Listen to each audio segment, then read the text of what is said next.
Hello दोस्तों, नमस्कार। मैं आपका दोस्त अनुरुद्ध कुमार। दोस्तों, सबसे पहले जब इस धरती पर इंसान आया तो उसका सिर्फ एक ही जाति और धर्म था, और वो जाति धर्म थी इंसान। इसके बाद बहुत सारे धर्म आए। हिंदू धर्म आया, मुस्लिम धर्म आया, सिख धर्म आया, ईसाई धर्म आया, और जिन लोगों को जो बातें अच्छी लगी वो उस धर्म को स्वीकारते चले गए। लेकिन एक चीज़ रही जो कभी नहीं बदली, और वो था इंसान।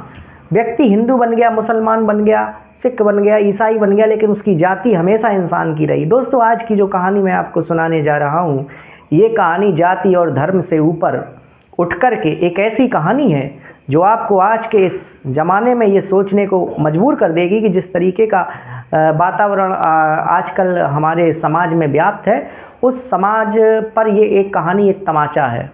दोस्तों, एक लड़की थी, उसका नाम साधना था, और साधना बेचारी किसी छोटे से गांव की रहने वाली थी।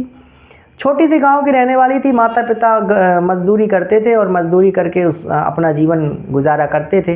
दोस्तों, धीरे धीरे उन्होंने, जब से उनकी बेटी हुई, उनके घर में दिन दूनी रात चौगनी हुई, और धीरे धीरे उन्होंने मेहनत करके बहुत बड़ा अपना एक सुंदर सा मकान बनवा लिया और बढ़िया सा एक व्यापार खोल लिया। और अब जो है अपनी बेटी को पढ़ाते थे, और बेटी को पढ़ा करके उसको ये प्रेरणा देते थे कि बेटा तुम जब भी बनना तो कोई बड़े अधिकारी बनना। तो इस तरीके का उनका बैकग्राउंड था। तो वो ये चाहते थे कि हमारी लड़की कैसे भी करके अधिकारी बन जाए, और अधिकारी बन जाए तो इसके पास भी पावर आ जाएगी, और पावर आ जाएगी तो फिर ये सारे काम कर सकती है और देश और समाज को बदल भी सकती है अगर ये चाहे तो इस तरीके की मानसिकता से उन्होंने अपनी बेटी को पढ़ाना शुरू किया, और बेटी भी पढ़ने में बहुत होशियार। और लेकिन दोस्तों, अचानक से संयोग बस एक दिन उसके माता पिता की मृत्यु हो जाती है एक सड़क दुर्घटना में। दोस्तों, सड़क दुर्घटना में माता और पिता जैसे ही दोनों की मृत्यु होती है, तो उस लड़की जो साधना थी, उसके पैरों तले ज़मीन खिसक जाती है। बड़ी हैरान और परेशान हो जाती है। हैरान परेशान होकर के अब वो सोचती है कि मैं कहाँ जाऊँ। तभी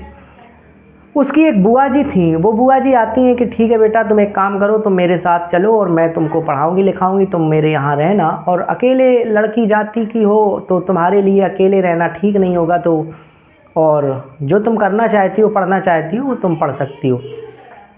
तो धीरे उसको अपने घर ले जाती हैं, और जो उनके पिताजी की संपत्ति थी उस गांव में एक व्यक्ति को बेच देती हैं, और बेच करके पैसे ले लेती हैं, और उनको ये कहती हैं कि बिटिया है, इसको पढ़ाएंगे लिखाएंगे तो उसकी पढ़ाई लिखाई में खर्च आएगा, इसलिए ज़मीन अमीन में देख तो पाओगी नहीं, इसको बेच के इसकी पढ़ाई में लगा देंगे तो उसके माता पिता की आत्मा को शांति मिलेगी। लेकिन दोस्तों, धीरे धीरे समय बदलता रहता है। उसकी बुआ उससे घर का काम कराती हैं, और घर का काम कराते कराते वो ये भूल जाती हैं कि इस लड़की का सपना क्या था। और लड़की जब बुआ जी से कहती है कि बुआ जी, मैं अब बाहर पढ़ने जाना चाहती हूँ, अब मुझे अधिकारी बनना है, तो उसकी पढ़ाई यहाँ गांव में रह कर के संभव नहीं है, तो आप मुझे बाहर भेज दीजिए। तो उसकी बुआ उसका विरोध करती हैं और कहती हैं कि एक काम करो, मैं तुम्हारी शादी कर दे रही हूँ, इसके बाद तुम अपने पति के साथ जो करना चाहो करना, जहाँ पढ़ना हो पढ़ना, मैं तुम्हें बाहर नहीं भेज सकती हूँ। तो दोस्तों, वो लड़की दुखी हो जाती है कि बुआ मुझको लेकर के आई थी और इन्होंने कहा था कि हम पढ़ाएंगे लिखाएंगे, लेकिन अब ये काम करवाती हैं और पढ़ाने के लिए मना कर रही हैं, मेरी शादी की बात कर रही हैं। दोस्तों, उसने कहा कि नहीं बुआ जी। तो जब ऐसा किया तो उसकी बुआ जी ने उसको डांट लगाई और कहा कि अगर तुमने कुछ भी इधर उधर करने की कोशिश की तो फिर मुझसे बुरा कोई नहीं होगा। दोस्तों, इसके बाद वो घर से भाग जाती है। घर से भागने के बाद इधर उधर भटकती रहती है। इधर उधर भटकने के बाद ट्रेन में बैठती है, और ट्रेन में बैठने के बाद कहीं अनजान जगह के लिए निकल पड़ती है कि मैं अब जाऊंगी, अपना कुछ करूंगी, करने के बाद मैं परीक्षा दूंगी और अपना अधिकारी बनने का सपना पूरा करूंगी। दोस्तों, जैसे ही वो ट्रेन में बैठती है, थोड़ी दूर जाने पर कुछ लड़के उसको घूर रहे थे, और जब वो लड़के घूर रहे थे तो लड़की पहली बार बाहर निकली, अचानक से डर जाती है। अचानक से डर गई लड़की, तो फिर अगले स्टेशन पर उसने देखा कि 2-4 लड़के और चढ़ाए और वो भी सारे घूरे जा रहे। तो दोस्तों, लड़की आगे वाले स्टेशन पर उतरकर पैदल चलने लगी, और पैदल चलने लगी तो वो लड़के भी उतर के उसका पीछा करने लगे। दोस्तों, जब उसने ये देखा तो वो बहुत कस के डर गई कि अरे अब क्या होगा, ये लोग मेरा पीछा क्यों कर रहे हैं।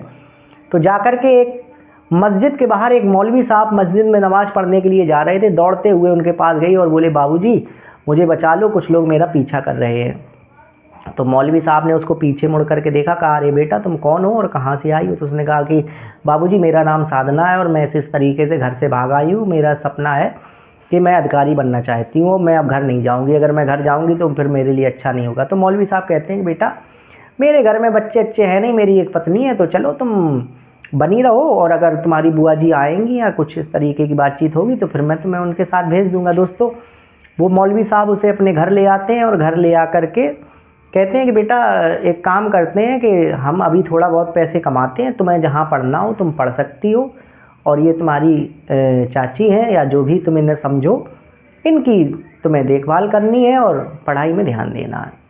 दोस्तों वो कहती है कि नहीं बाबूजी मुझे पैसे नहीं चाहिए, मैं अपना ट्यूशन पढ़ा लूँगी, कुछ भी कर लूँगी, बस मुझे रहने का ठिकाना चाहिए। मौलवी साहब कहते हैं नहीं बेटा, मैं ये मान लूँगा कि तुम मेरी ही संतान हो और मैं तुम्हें इस तरीके की कोई दिक्कत नहीं होने दूंगा, भगवान ने कुछ सोच करके भेजा है तो तुम यहाँ बनी रहो और पढ़ती रहो। दोस्तों पढ़ती है और इसके बाद अपनी पढ़ाई पूरी करने के बाद अब उसको जाना था बाहर एग्ज़ाम की तैयारी करने। तो वो कहती है कि बाबूजी अब मैं दिल्ली जा रही हूँ और वहाँ पे मैं तैयारी करूँगी तो ही मेरा सिलेक्शन हो पाएगा। तो उसके जो मौलवी साहब थे दुखी मन से उसको विदा करते हैं कि ठीक है बेटा, अपना ख्याल रखना और मिलते रहना, तुम ये समझना कि मेरा मायका है, ये मत समझना। कि नहीं बाबूजी मैं आपसे मिलती रहूँगी और जिस तरीके से आपने मुझे प्यार दिया है, स्नेह दिया है, मेरा और आपका संबंध एक बाप बेटी का हो गया है, अब मैं इस संबंध को कभी तोड़ूंगी नहीं। और ऐसा कहने के बाद वो अपना दिल्ली चली जाती है कि मैं वहाँ कुछ काम वाम देख लूँगी और अपना पढ़ाई लिखाई करूँगी। दोस्तों जाने के बाद एक होटल में जाती है और होटल में जाने के बाद वहाँ के मालिक से कहती है कि साहब मैं ये मेरा सपना है और मुझे आप कुछ काम दे दीजिए रात वात के लिए, तो मैं थोड़ा अपनी पढ़ाई करना चाहती हूँ। उस मालिक ने उसको देखा तो थोड़ी देर उससे बातचीत करी तो मालिक जो था होटल का उसकी भी एक बेटी थी, वो भी आईएएस की तैयारी कर रही थी। तो उसने कहा कि बेटा तुम्हारी लगन और तुम्हारा चेहरा और तुम्हारी जो इच्छा शक्ति है वो देख करके मुझे ऐसा लगता है कि तुम एक दिन ज़रूर अपने लक्ष्य को प्राप्त करोगी। तो मैं ये चाहता हूँ कि तुम मेरी बेटी के साथ बनी रहो और 1 साल के लिए मैं तुम्हें खर्चा पानी मुफ्त दूंगा, तुम अपने सपनों को पूरा कर सकती हो और जब तुम अधिकारी बन जाना तो जो मेरा पैसा है उसको चुका देना। तो वो पहले तो कहती है कि ठीक है अगर आपकी इच्छा है। तो जब वो जांच पड़क लेती है कि हाँ ये जो मालिक है इसका बहुत अच्छा है, तो वो अपने घर ले जाता है और अपनी बेटी से मिलाता है और बेटी से मिलाने के बाद उसका एक कोचिंग में एडमिशन करा देता है। एडमिशन कराने के बाद दोनों आपस में पढ़ने लगते हैं और दोस्तों 1 साल के अंदर जो मालिक की बेटी थी उसका तो सिलेक्शन नहीं हो पाया, लेकिन ये जो साधना थी इसका सिलेक्शन हो आया। मालिक बहुत खुश हुआ और बहुत खुश होने के बाद उस साधना ने भी उसका बहुत धन्यवाद दिया कि दोस्तों अगर आप किसी चीज़ को दिल से चाह लेंगे तो पूरी कायनात उस चीज़ को आपसे मिलाने के लिए लग जाएगी, आपको उसी तरीके के लोग मिल जाएंगे और उसी तरीके से आपकी मदद कर देंगे और आपको पता ही नहीं चलेगा कि मैंने अपना लक्ष्य किस तरीके से प्राप्त कर लिया। बस ज़रूरत है तो एक मजबूत इच्छा शक्ति की। तो उसने अपना लक्ष्य प्राप्त कर लिया, उसको अच्छे लोग मिल गए और उसने उनकी मदद कर दी और उस मदद से वो जो है अधिकारी पद को प्राप्त कर लेती है। प्राप्त करने के बाद वो मालिक से मिलती रहती है जिसने उसका सहयोग किया था, बहुत बहुत धन्यवाद देती है। एक दिन अचानक से वो अपनी गाड़ी लेकर के उस मौलवी साहब के झोपड़ी में आ जाती है और मौलवी साहब बैठे हुए थे और लगभग उस घर से जाए हुए उस लड़की को 2 से 3 वर्ष बीत गया था। तो उन्होंने देखा कि कोई गाड़ी खड़ी हुई है और उससे एक लड़की उतरी और लड़की उतर करके कहा बाबा मैं आ गई। तो उस मौलवी साहब ने पीछे मुड़ करके देखा तो पहले तो पहचान नहीं पाया, क्योंकि जब वो लड़की थी तो बेचारी बहुत दुबली पतली थी, उसकी बुआ काम कराती थी। और जब वो अधिकारी बन गई, अधिकारी बनने के बाद उसने ट्रेनिंग करी, ट्रेनिंग करने के बाद उसकी पोस्टिंग हो गई, तो उसका जो हुलिया था वो बदल गया। अब वो स्मार्ट और पढ़ी लिखी और अच्छे कपड़ों में थी, तो वो मौलवी साहब उसको नहीं पहचान पाए। तो उसने कहा अरे बाबा मैं साधना हूँ, आप भूल गए क्या, आपने तो मेरी इतनी मदद की। अरे बेटा साधना तुम यहाँ कैसे आई, अरे तुम अधिकारी बन गई। और दोस्तों उसने मौलवी साहब ने उस साधना को अपने गले से लगा लिया और बेटा बेटा कह करके साधना भी उस मौलवी साहब के गले से लग करके रोने लगी कि दादा अगर आप ना होते तो आज मुझे ये सब कुछ मिलता नहीं, ये सब आपका ही देन है। तो अब वो कहते हैं कि दादा अब आप एक काम करिए, आप दादी एक काम करिए कि आप अब मेरे साथ चलिए और मेरे साथ चलने के बाद आप हमारे वही सरकारी आवास में रहिए, मैं आपको अब यहाँ रहने नहीं दूँगी। तो मौलवी साहब कहते हैं कि बेटा तुम हिंदू हो और मैं मुस्लिम हूँ तो लोग क्या कहेंगे। अरे कि दादा मुझे उसकी चिंता नहीं है। और इसके बाद वो अपने बंगले पर ले जाती है और ले जाने के बाद उनको रखती है। वो अपना जो धार्मिक अनुष्ठान होते हैं मुसलमानों के, नमाज वगैरह पढ़ना, उसको अपना उसी बंगले में करते हैं। और वो लड़की हिंदू थी, वो अपना हिंदू पूजा पाठ करती है। तो जब जो लोग देखते थे वो कहते थे कि अरे तुम्हारे बाबूजी मुस्लिम हैं और तुम हिंदू हो।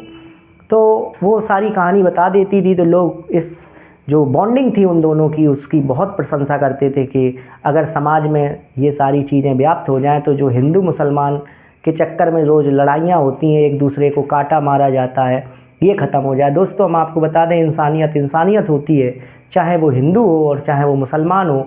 और बदमाशों की बात करें तो बदमाश हिंदुओं में भी होते हैं, बदमाश मुसलमानों में भी होते हैं, सभी धर्मों में होते हैं। तो व्यक्ति की महिमा होती है, धर्म की महिमा नहीं होती है। बहुत अच्छे लोग आपको मुस्लिम भी मिल जाएंगे जो देश और समाज के प्रति, अब्दुल कलाम आज़ाद जैसे लोग, आप मुस्लिम होकर भी देश की रक्षा और सुरक्षा और देश का जो नमक खाया उसको पूरा चुकाया। तो आज भी इस तरीके की जो कहानियाँ हैं वो कहानियाँ हमें प्रेरणा देती हैं। जिस तरीके का समाज है उस समाज पर ये तमाचा है। तो कहानी आपको कैसी लगी कमेंट बॉक्स में ज़रूर बताइए। दिल की गहराइयों से आपका बहुत बहुत धन्यवाद। नमस्कार।